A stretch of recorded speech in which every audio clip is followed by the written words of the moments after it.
So this is another video I've done that is inspired by a comment left by you guys. So here is going to be one of my first recommendations videos.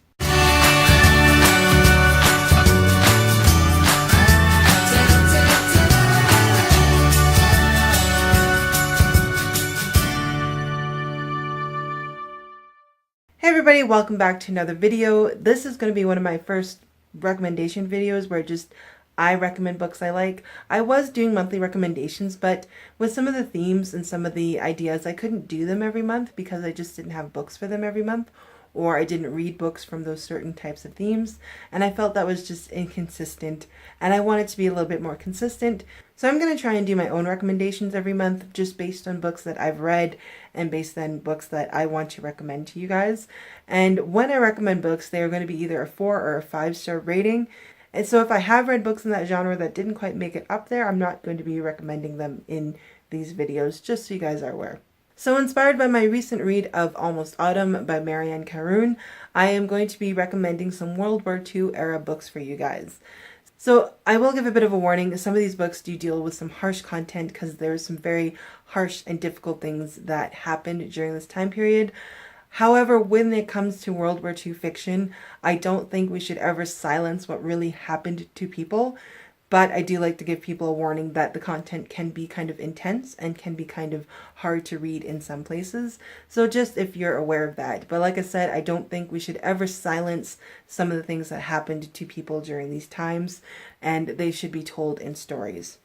But they should be told in dignity and respect, and not just for entertainment purposes, but for education purposes of really relating of the types of things that happened to people during this time period, whether they be fictional books based off true story or nonfiction books. So another thing I'm going to mention is I haven't read The Diary of Anne Frank. I never read it in high school or in junior high for some reason, so that is not going to be on this list before everybody comments of where that is.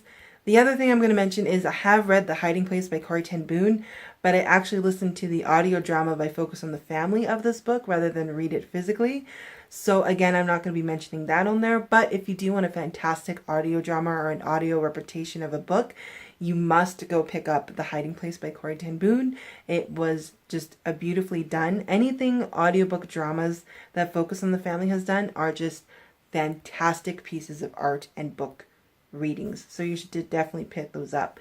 So that's another mention for that. So without further ado, here are some books that I like to recommend from the World War II genre. So the first book is Paper Hearts by Meg Wivet. This is a book told in verse and poetry, so it's straight poetry and verse, and they've done a lot of patterning with some of the words. And let me see if I can find you a page. So of course I can't find it, but they've also done different patterns with the words, so they're not just straight poems down the middle of the page, but some of them are in really fascinating patterns. This follows a group of young women in a concentration camp who put together an origami heart birthday card for one of their friends. So it follows two girls and a couple of other girls mixed in between, and telling their story of how they made this birthday card and filled it with hopes and wishes and dreams for this girl for her birthday. And really the only rebellion they could do is to stay alive, is their biggest rebellion in this camp. It is a beautiful story of friendship that is actually based on true events. That the Montreal Holocaust Museum, there's actually the origami paper heart that these girls have made in the museum, so it is based on true events and on some of the interviews given by some of these girls who are actually still alive. So it was fantastic, it was beautiful, and it was my first book I've read that was written in verse. And I thought with a book written in verse you would miss a lot of information, but I didn't feel like I was lacking anything. I felt like everything was told to the fullness of the story, and it was just beautifully done. So I gave this a 5-star rating. I definitely recommend it, and it's just overall just a beautiful book. The next are a couple of duologies, and the first duology is The Prisoner of Night and Fog duology by Anne Blankman. These are the UK covers I got for Christmas from my friend Felicia. I think they're really pretty. I really like the covers. This is the story of Gretchen Mueller, who's actually a close family friend of Adolf Hitler, who she calls Uncle Dwarf. And that all changes when she meets young Jewish reporter Daniel Cohen, who brings up more information that makes her father's death more suspicious than it seemed. So it kind of sets Gretchen and Daniel off on this kind of crazy adventure of keeping themselves safe, of spies, of espionage, of who her Uncle Dwarf really is and what he really stands for. So she goes from being the darling of the National Socialist Party to a fugitive on the run with a Jewish reporter. So I found it fascinating. I thought it was a really well written book. And then the sequel to this just kind of keeps that espionage and mystery going in that time period, which I found really fascinating as well.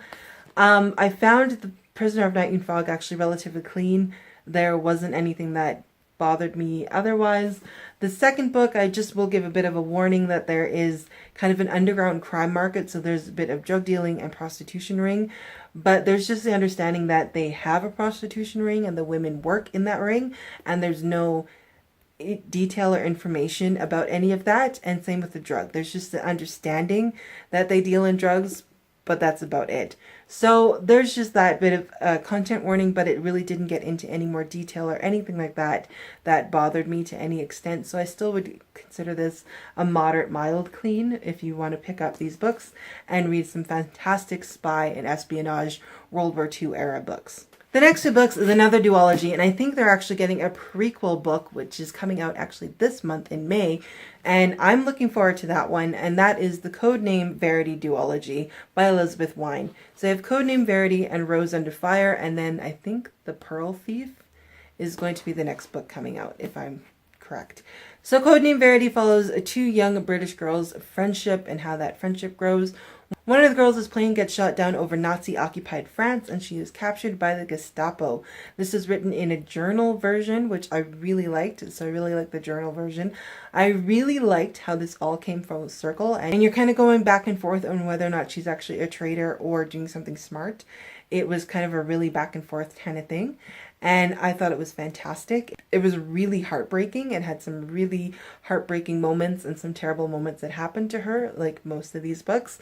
But it was a solid and beautiful book about friendship, which I will highly recommend for a fantastic female friendship duo in this book. And it was just fantastic and beautiful.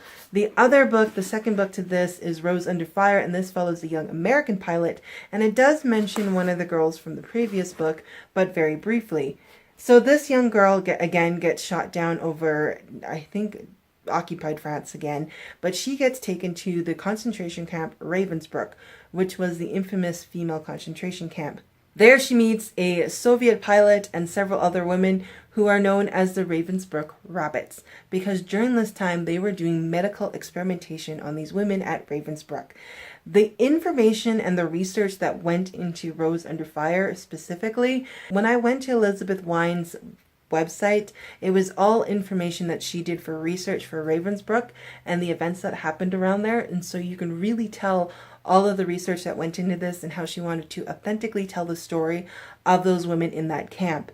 It is a family survival story. It is a great female friendship group again, and it was just, again, heartbreaking, beautiful how these women just rallied together. Even if they didn't get along all the time, they rallied together to protect each other, to protect those who were weaker, who were sicker, to draw strength from one another. It was absolutely gorgeous, and I loved this book. I think I loved Rose Under Fire more than I liked Codename Verity, so definitely a hitter of a duology for me, and again, one that kept me thinking onward afterwards.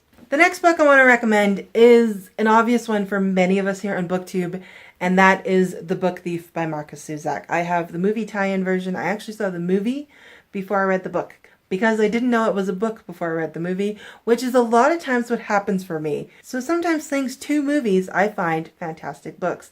And The Book Thief is one of those books.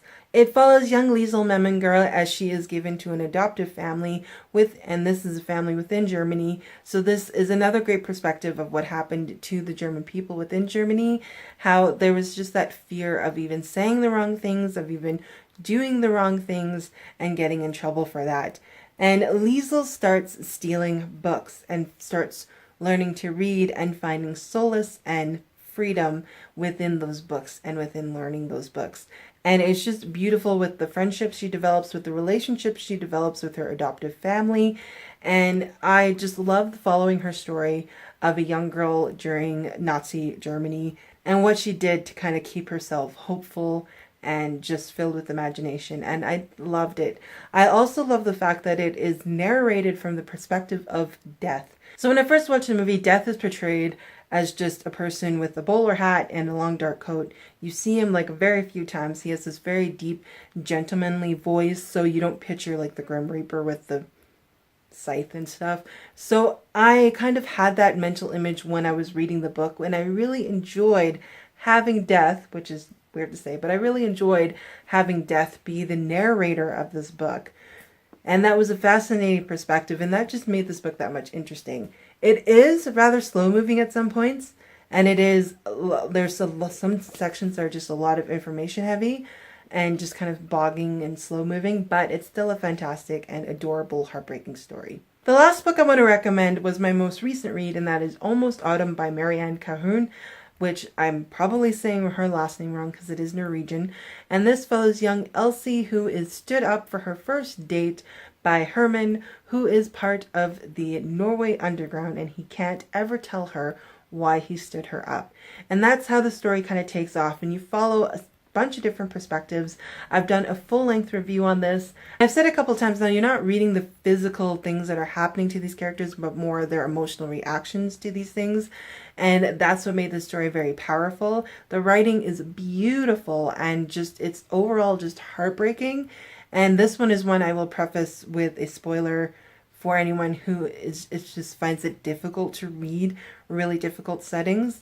So if you just have a hard time reading of what has happened to people, just give you a heads up on that. But like I said, we should never not tell these stories. And I like that it was set in a country, it was set in Norway, where we don't hear a lot of the stories. We hear Poland, we hear Britain, we hear Germany, but we don't get a lot of some of the other countries of some of the other things that happened during World War II. So this takes place in Norway, which again, I really liked having a different perspective and different stories of what happened to people in other countries that we normally don't get in the mainstream YA fiction. So those are some World War II era books for you guys, if you haven't already read some of these. If you have some fantastic World War II era books that you would like to recommend, let me know in the comments below. I love World War II fiction, so definitely leave me a line below. And honestly, the reason I like World War II fiction is because I grew up with a lot of the history from it, because my grandpa was actually a World War II veteran and a World War II POW. My grandpa spent most of the war in a prisoner concentration camp, and because of his story, I find just a fascination with the history of all this and just a history of what happened to people. And I think it's a history and stories that never, like I said like a million times now, it is a history and stories that we should never stop telling. So I hope you guys enjoyed these recommendations. If you have any recommendations, leave them down below. As always, guys, thank you so much for watching. I'll see you next time. Bye.